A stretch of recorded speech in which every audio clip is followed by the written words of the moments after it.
ሕፃጽ መጠለያ ካምፕ ወጣቱ በጣም የደከሙ አባትን ጠጋ ብሎ ምን እንደሆኑ ሊጠይቃቸው ፈለገ። እርሳቸው ግን መናገር የከለከላቸው ጥም ያደረቀው ጉሮሯቸው ነው። ሰው በምግብ ረሃብ መሞት የለበትም። ምግብ እርቦት መሞት የለበትም። የማይሆን ነገር ነው። አሁን ደግሞ ቃይ አስጫንን ነው ጋይስ። ስንዴ ቀን እንደርሳለን እዛ። ሰላም ጤና ይስጥልኝ። በሰንደጓችሁልኝ በአዲስ ቪዲዮ ተመልሼ መጣሁ። በዚህ ቪዲዮ የምንመለከተው እንግዲህ ከትግራይ የሚሰሙ ነገሮች በጣም የሚከብዱ አሰቃቂ ነገሮች ያይ ነው የምንገኘውና እሱንም አስመልክቶ ቲክቶከሮችም እንግዲህ ወደ ቦታው እያመሩ ይገኛሉ። ጆን ዳንኤል ወደ ቦታው አምርቷል። አሁን ደግሞ እየሄደ ይገኛል። እሱን ማስመለከታችሁ ነው የሚሆነው። ሁላችሁም ቪዲዮ ላይክ እና ሼር ማድረጋችሁን እንዳትረሱ። ሰብስክራይብ ለምንድነው የማታደርጉት? አሁን ማርጉ። ምን የተፈጠረ ያልሰማችሁ ካላችሁ ባጭሩ የሚያስረዳችሁን ይሄ ነው፣ ተመልከቱ። ሕፃጽ መጠለያ ካምፕ ወጣቱ በጣም የደከሙ አባትን ጠጋ ብሎ ምን እንደሆኑ ሊጠይቃቸው ፈለገ። እርሳቸው ግን መናገር የከለከላቸው ጥም ያደረቀው ጉሮሯቸው ነው። እንደ ራባቸው መናገር ፈልገዋል። እጃቸው ግን የሆዳቸውን መጣበቅ ማሳየት አልቻለም። ይህ ወጣት ይህ ነገር ገብቶታል። ከዚህ በላይ መሸከም አልቻለም። በእንባም ይህን ሁኔታ በዚህ መልኩ ለቀቀው። ሌላኛው ወጣት በእድሜ ጸና ያሉ እናትን ምን ሆኖ ነው ይላቸዋል። እርሳቸውም ጠማኝ ይላሉ። ይህ ሁሉ እየሆነ ያለው በሀገራችን ትግራይ ውስጥ ነው። ሕፃጽ መጠለያ ካምፕ ውስጥ በጦርነቱ ምክንያት የተፈናቀሉ ሰዎች እጅግ እየሞቱ ነው። እጅግም በጣም በረሃብ ላይ ያሉት። አሁን ያሉበት ሁኔታ እጅግ በጣም አሳሳቢ ነው። ወጣቱ ትውልድ ቤተሰቡን፣ ወገኑን ሊረዳ ሞከረ፣ ነገር ግን አልቻለም። የሚችለውን አደረገ፣ የማይችለውን በእንባ ተቀበለው። ምክንያቱ ደግሞ ወገኖቹ በረሃብ እየሞቱ ነው። በረሃብም እጅግ በጣም እየተንገላቱ ነው። በቁጥር ከ14,000 በላይ ተፈናቃዮች እዚህ ካምፕ ውስጥ አሉ። ከ300 በላይ ወገኖቻችንም በረሃቡ እንደሞቱ እየተነገረ ይገኛል። ሕፃጽ ትኩረት ያሸዋል። በመጠለያ ካምፕ ውስጥ ያሉ ሰዎች እጅግ በጣም ችግር ላይ ናቸው። ትግራይ ክልል እየወጣ ያለው መረጃ ይህንን ያመለክታል። ከጦርነት ምንም የምናገኘውም የምናተርፈውም ነገር እንደሌለ አሁንም በድጋሚ እየተማርንበት ነው። አሁን ግን ኢትዮጵያን ወገኖቻችን በአንድነት ልንደርስላቸው፣ ልናግዛቸው፣ ከረሃብና ከዋጡም ልንደርስላቸው ልንላቸው ይገባል። ወገኖቻችንን እናድን። የሕፃጽ መጠለያ ካምፕን ጨምሮ የተለያዩ መጠለያ ካምፕ ውስጥ ያሉ ወገኖቻችን አሁንም ትኩረት ይሻቸዋል፣ ትኩረት ይፈልጋሉ። ሕይወት እናድን፣ ዜጎቻችንን እንታደግላለሁ። ይህን የመሳሰሉ ቪዲዮዎች እንግዲህ ከቦታው እየወጡ ይገኛሉ። በጣም ነው የሚያሳዝነውና እነዛ ድሮን ከላይ ከታች ደግሞ የወንድ አካል ሳይቀር ሲዘንብባቸው የነበሩ የትግራይ እናቶች፣ የትግራይ ወጣቶች፣ እናት አባቶች አሁን ደግሞ በረሃብ አለንጋ የተገረፉ ያይናቸው ነው የምንገኘውና እግዚአብሔር አምላካችን ይርዳቸው። እንግዲህ ከዛ ውጪ አሁን ላይ እንግዲህ ጆን ዳንኤልን ጨምሮ ኢትዮጵያ ቲክቶከሮች እንደ ቦታ ያመሩ ይገኛሉ። አሁንም እንግዲህ ያመራ ይገኛል። እሱን አሳያቸዋለሁ። ከዛ ፊት ግን ጆን ዳንኤልን እንመልከታቸው። ይህንን ቪዲዮ ሁላችሁም ተመልክታችኋል። በእነዚህ ቅን ሐሳቢዎች የተነሳ የአካባቢያቸውን ማህበረሰብ የተቸገሩትን፣ የተራቡትን በማህበራዊ ሚዲያ ካጋሩ በኋላ የሁላችንም ልብ ተነክቷል። ዛሬ ከአዲስ አበባ በሌሊት ተነስተን ሽሬ፣ ከሽሬ ደግሞ 30 ኪሎ ሜትር ርቀት ላይ የምትገኘውን ሕፃጽ ከተማ ያሉ እናትና አባቶቻችንን ልንጠይቅ እኛም ዝግጅታችንን ጨርሰን በሽሬ ከተማ እንገኛለን። የሚያስፈልጋቸውን ድጋፍ ከነሱ በሰማነው መሰረት አሟልተን ወደ ቦታው እየሄድን ነው። ከቦታው ላይ ያሉትን ነገሮች ለእናንተ እናካፍላለን። ኑ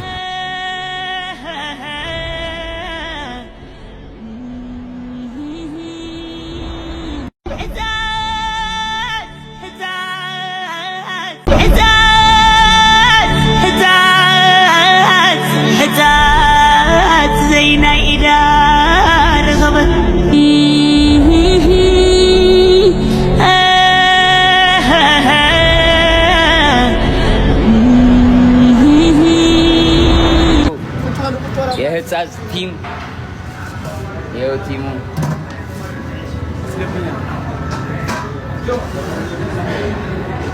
ወይ አለሚ ቴንክ ዩ ሶ ማች። አሁን ደግሞ ቃይ አስጫንን ነው ጋይስ። ስንዴ ቀን እንደርሳለን እዛ 30 ደቂቃ ምናምን ደግሞ እዛ እንደርሳለን። እዛ ያለውን ነገር ደግሞ አሳያችኋለሁ። ቡና አለን። አዌርነስ የፈጠረው ልጅ ለሕፃጽ እሱ ነው። ይሄ ልጅ ነው ጋይስ፣ ይሄ ልጅ ነው ቪዲዮ ሰርቶ አዌርነስ የፈጠረው ሰው ላይ እንጂ ቆይቷል አይደለ? ስንት ጊዜ ነው አሁን እንደዚህ የከፋው? ወር ይሆናል፣ 6 ወር ይሆናል። አሁን አዌርነስ ከጓደኞቹ ጋር ሆኖ ከነሱ ጋር ሆኖ አንድ ላይ ሆነው አዌርነስ ፈጥረው እኛንም እንድንመጣ አድርገውናል። እኛ ደግሞ አዌርነስ ፈጥረን ደግሞ በደንብ ሞር ደግሞ ልናመሰግነው ማንን አንዴ እኔማ ግዴታዬ ነው። ለምን መሰገናለሁ? ላመስገነኝ ያው ፋሚሊ ጆን ዳንኤል የኛን ቪዲዮ አይቶ እኛን አክብሮ የትግራይ ህዝቤ ነው ብሎ ሊደራ ስለመጣ እና አመስግኑልኝ። እኔ በጣም ነው የማመሰግነው። ጆኒ ግዴታ ነው ዳር በጣም አመሰግናለሁ።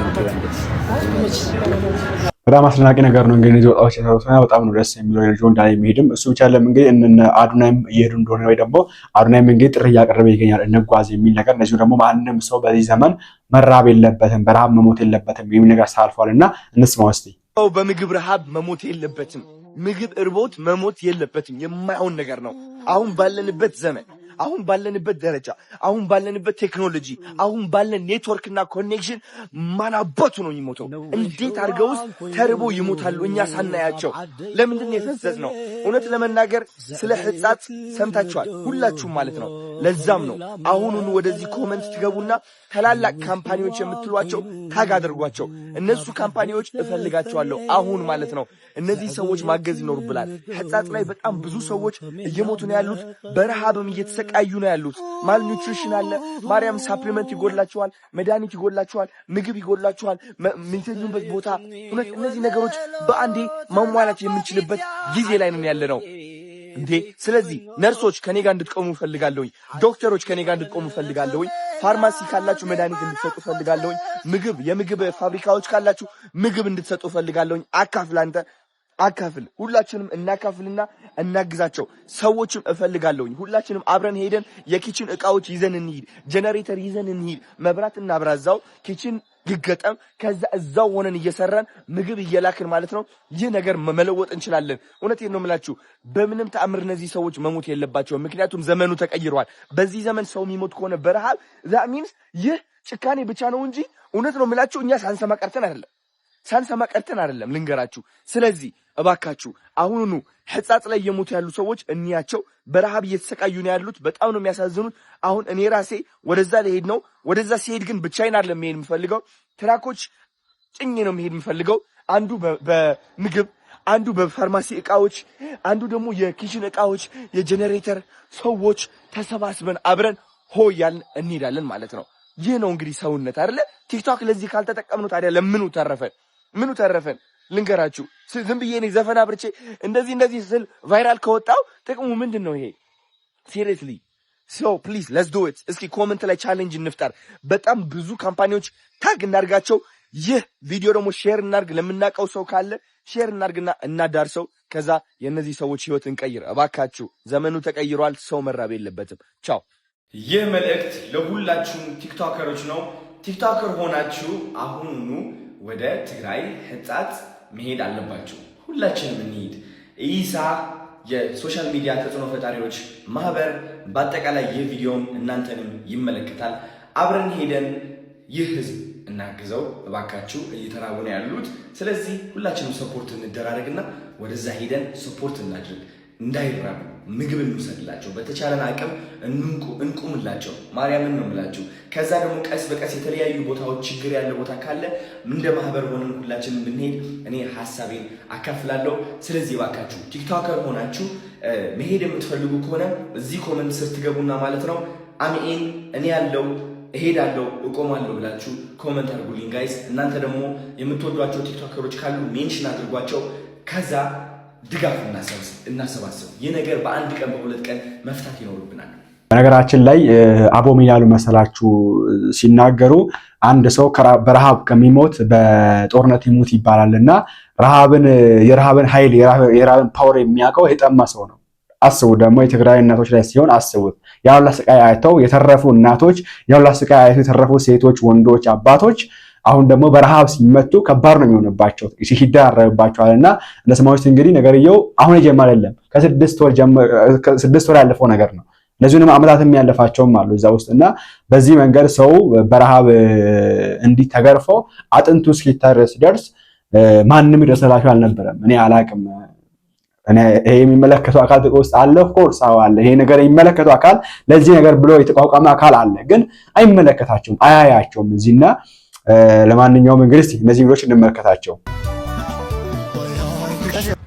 ይህች የትግራዋይ እናት ከወራት በፊት እኔና ጓደኞቼ ስንሄድ ብሔራችንን ዘራችንን ሳትጠይቀን በሯን ልቧን መስዋዕን ከፍታ ያላትን ሰጥታን ነበር። ዛሬ ደግሞ እንደምታዩት ነው። የሚላስ የሚቀመስ የለውም። መሶቧ ሁሉ ባዶ ሆኗል። ታዲያ ቆመን እናያለን? ስለዚህ ይህን የጎደለው መሶቧን ተረባርበን እንሙላላት።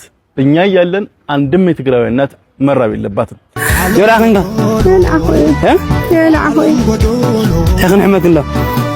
አንድ እንጀራ ለአንድ ወገኔ በሚል እንቅስቃሴ እንድንጀምር እዚህ ሶሻል ሚዲያ ላይ በአክብሮት እጠይቃችኋለሁ። እንዲሁም መንግስታዊ ሆናችሁ መንግስታዊ ያልሆናችሁ የልጆች ደግሞ ፊታችሁን ወደዚህ እንድታዞሩ በታላቅ ትህትና በድጋሚ እጠይቃለሁ። አንድም የትግራዊ እናት እኛ ያለን መራብ የለባትም። ሰላም ለሀገራችን፣ ሰላም ለዓለማችን። በነገራችን ላይ አንድ ሰው በረሃብ ሲሞት ያ የሞተው ሰው ብቻ አይደለም የሚሞተው፣ አጠገቡ ቆሞ የነበረ ሰው፣ ያ ሰው ሲሞት አጠገቡ ቆሞ የነበረ ሰው ራሱ በቁሙ እንደሞተ ነው ማሰብ ያለበት። ምክንያቱም ያለንበት ዘመን 21ኛው ክፍለ ዘመን ነው። በዚህ ዘመን ሰው በረሃብ እየሞተ ከጎን ቆሞ ማየት በጣም ሼም ነው እና አሁን ትኩረት ሁሉ ወደ ትግራይ ክልል ህጻጽ መሆን አለበት። ላይክ፣ ሼር፣ ኮሜንት የሚባለው ነገር አቴንሽን፣ እርዳታ በሙሉ ወደዛ መሄድ አለበት። አንድም ሰው ነው ባይዘው መሞት የሌለበት፣ አንድም ሰው መሞት የለበትም።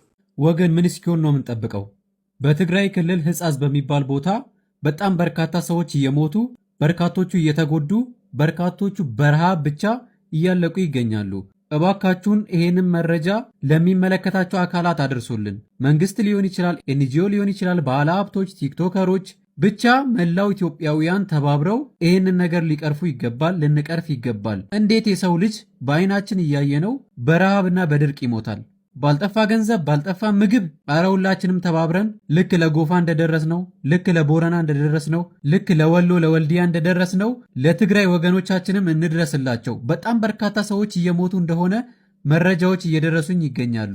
ይሄ ጉዳይ ልክ እንደኛ ሊሰማን ይገባል። እስቲ ተመልከቱት እነዚህ ቪዲዮዎች። የሰው ልጅ እንደዚህ በረሃብ ምክንያት በድርቅ ምክንያት እንደዚህ ሲጎዳ ማየት፣ እንደዚህ ሲያልቅ ማየት እግዚአብሔር ሁላ ምን ይለናል? ወገኖቻችን እንደዚህ በረሃብ ሲያልቁ ማየት በጣም ያሳዝናልና የሚመለከተው አካል እኛንም ጨምሮ ይህንን ጉዳይ ልንቀርፍ ይገባል ብዬ አስባለሁ።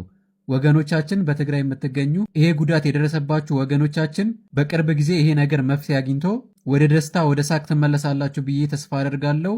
አይዞን። ሰላም ሃብዎ ህዝብ ትግራይ ሰላም ናፍቅዎ። ዓለም ላይ በጣም ብዙ አስከፊ ነገሮችን እያየን ነው፣ አይተንም ማለፍ እየቻልን ነው። እኔ ግን አንድ መቋቋም የማልችለው ነገር አለ፣ ውስጤንም በጣም የሚሰብረኝ በብዙም የሚጎዳኝ።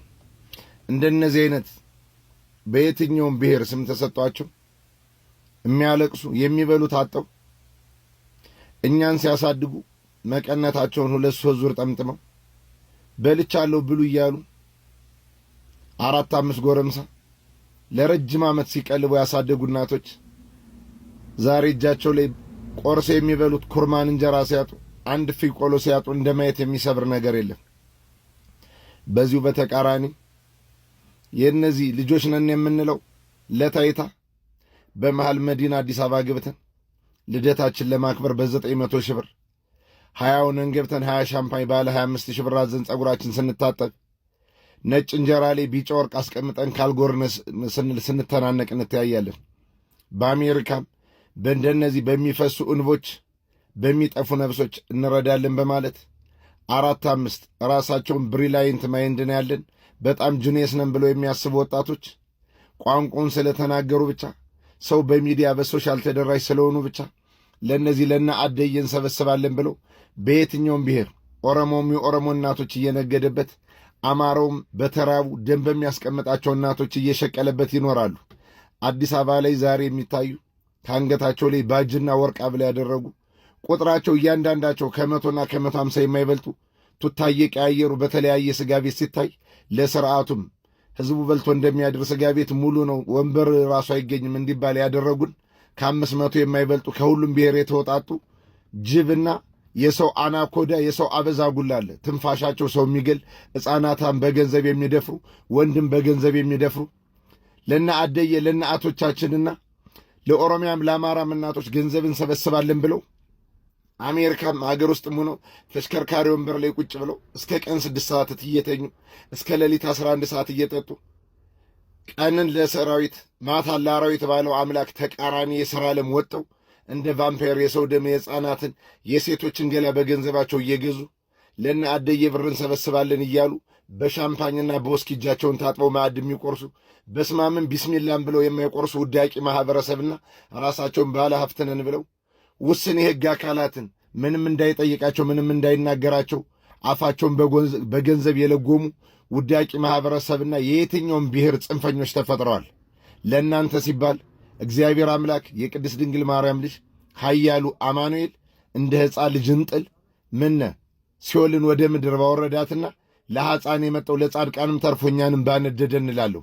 በነገራችን ላይ ከዚህ ትዝ ይለናል ሰሞኑን እንደሰማው ነበርና ለትግራይ እናቶች ወይ ተሰበሰበ ነው ለአማራ እናቶች ወይ ደግሞ ለተጎዱ በመፈናቀል ለሚገኙ የተሰበሰበ በጣም ብዙ በመቶ ሺህ ወደ 300 ሺህ ወደ 300 ዶላር ወደ 300 ሺህ ዶላር ነው እንደዛ አካባቢ የሚገኝ ብር የት እንደገባ አይታወቅም። እና እዚህ ሰው እንደዚህ የሆነ እዛ ይህን የሚያክል ብር ሰብስበው ውጦ የሚያስቀሩ ሰዎች አሉ። በጣም የሚያሳዝን ሁኔታና አሁንም ቢሆን በዚህ ጉዳይ ላይ የሚመለከተው አካል ስላችሁ ሁላችንን ይመለከተናል። ኦኬ ሁላችን ትናንት ዝም ብለን እነዚህ ሰዎች ሲደበደቡ ሰዎች ሲጨፈጨፉ ዝም እንዳልነው ዛሬም ዝም ማለት ብዬ አላምንም እና ሁላችን ይመለከታል። ስፔሻሊ ደግሞ ይሄ ነገር ይመለከታችሁ በዚህ ጉዳይ ዙሪያ ተቋቋማችሁ ፍቃድ ያላችሁ ከመንግስት ኦኬ ገቢ የምታገኙ ግብር የምትቆርጡ ቫት የምታስቆርጡ ሰዎች ድርጅቶች ይመለከታችኋልና ባካችሁ ትኩረት ሰነማት ፈልጋለሁ። ካሮጅ በርቱ በቀጥሉበት።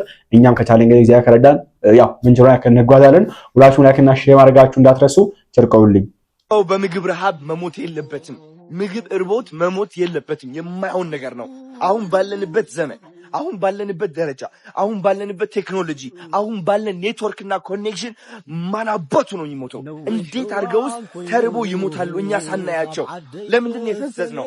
እውነት ለመናገር ስለ ሕፃት ሰምታችኋል ሁላችሁም ማለት ነው። ለዛም ነው አሁኑን ወደዚህ ኮመንት ትገቡና ታላላቅ ካምፓኒዎች የምትሏቸው ታግ አድርጓቸው። እነሱ ካምፓኒዎች እፈልጋቸዋለሁ አሁን ማለት ነው።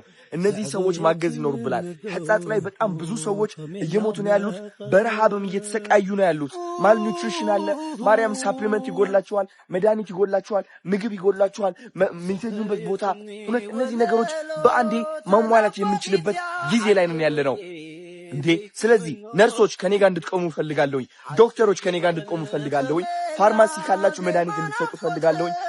የምግብ ፋብሪካዎች ካላችሁ ምግብ እንድትሰጡ ፈልጋለሁ።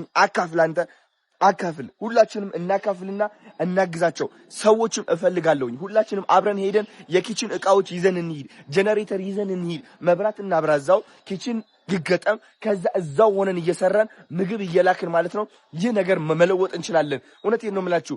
በምንም ተአምር እነዚህ ሰዎች መሞት የለባቸውም። ምክንያቱም ዘመኑ ተቀይሯል። በዚህ ዘመን ሰው የሚሞት ከሆነ በረሃብ that means ይህ ጭካኔ ብቻ ነው እንጂ እውነት ነው የምላችሁ እኛ ሳንሰማ ቀርተን አይደለም ልንገራችሁ። ስለዚህ እባካችሁ አሁኑኑ ሕፃጽ ላይ የሞቱ ያሉ ሰዎች እንያቸው። በረሃብ እየተሰቃዩ ነው ያሉት። በጣም ነው የሚያሳዝኑት። አሁን እኔ ራሴ ወደዛ ልሄድ ነው። ወደዛ ሲሄድ ግን ብቻዬን አይደለም መሄድ የምፈልገው።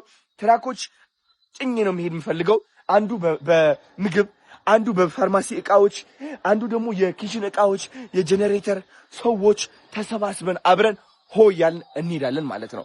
ይህ ነው እንግዲህ ሰውነት አይደለ? ቲክቶክ ለዚህ ካልተጠቀምነው ታዲያ ለምኑ ተረፈን? ልንገራችሁ።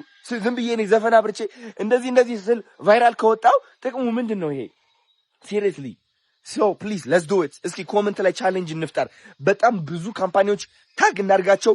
ይህ ቪዲዮ ደግሞ ሼር እናርግ። ለምናውቀው ሰው ካለ ሼር እናርግና እናዳርሰው። ከዛ የእነዚህ ሰዎች ህይወት እንቀይር። እባካችሁ ዘመኑ ተቀይሯል። ሰው መራብ የለበትም። ቻው